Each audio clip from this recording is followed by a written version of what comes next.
ზღვის სანაპიროზე მშენებლობა მგონია? აი ახალია. პერსონალურ მოუყენებს განხორციელებული რომელიც სამხედრო აკადემიაში სწავლობდა.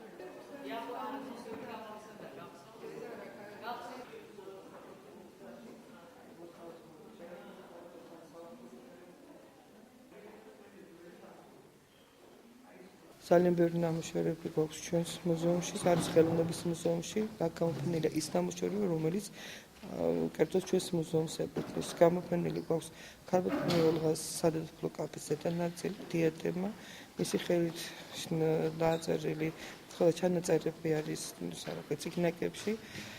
გაზეთები და ამონაჭერი, სადაც ქარბატონი ოლღას და მისი მეუღლის ქარბატონი ოლღას მეუღლის ბატონი ლადენის მხატვარი გახლდათ.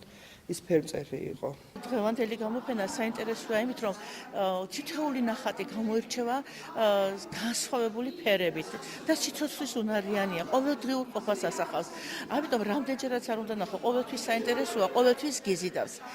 პირადად ვიცნობდით მხატვარს, მიუხედავად მისი ასაკისა, ის იყო საოცრად კომუნიკაბელური.